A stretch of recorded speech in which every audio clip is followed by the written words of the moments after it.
money, you lack peace. Why attain all that wealth that you want, and then you live life of blame and whatever? So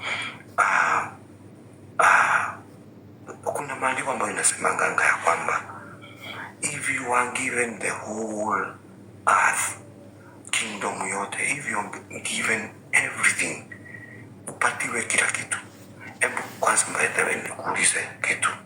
Ukipewa nchi yote ya Amerika ikuwe yako, upatiwe utajiri wote wa Kenya ikuwe yako yote, Australia ikuwe yako, dunia mzima wewe upewe sasa, uambiwe hiyo ni yako, alafu ukose kuurithi ufalme wa mbinguni, umejisaidia na nini?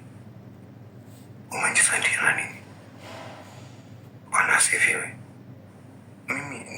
I'm telling you the reality. What kile hata Yesu akishuka hapa ndivyo atawaambia. Ndivyo atawaambia. It is vanity. Thank you so much, Bendy. It is vanity of vanity. If you are given everything, upatiwe pesa, upatiwe magari, actually utakufa. Yote ni bure. So it's all about living according to the will of God. By the way, wachani niwaambie kitu. Mimi kama kuna kitu mimi ufurahia na nakaanganga, niko na furaha. Sio kupata pesa mingi, sio kupata gari mzuri, sio kupata nini. Ni kuona ya kwamba Mungu amefurahishwa na mimi.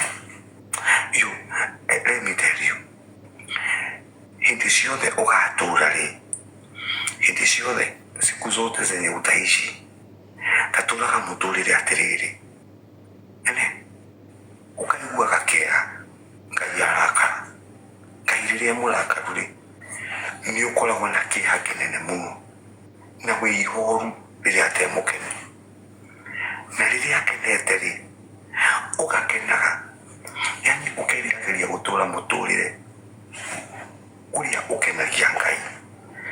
Yani I don't know how I can relate to that.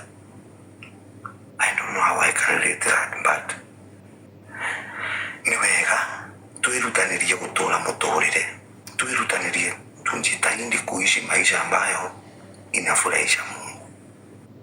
Maisha inafurahisha Mungu. That is the best thing.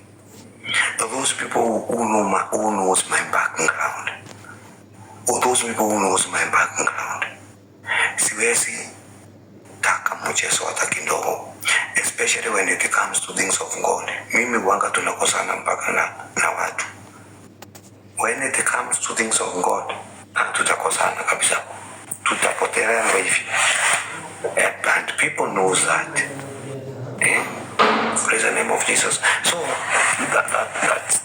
that's mimi siko hapa kusema nitoke. Mimi hakuna kitu iko ndani yangu. So do not tell me ati sema ikutoke. No, I'm teaching you. Si ati ninasema, I'm teaching you on how to live life of ya kupendeza Mungu. Lazima uko na kitu kinaitwa integrity. Lazima uwe mtu ambaye anapenda Mungu zaidi. You love God not with your mouth, with your heart. Love God with all your heart, with all your mind, and with all your soul. That is the instruction that Israelites were given.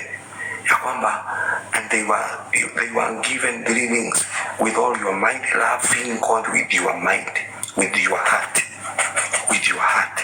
loving God with your mind. Akili zako zinapenda Mungu. Loving God with all your soul, moyo wako, moyo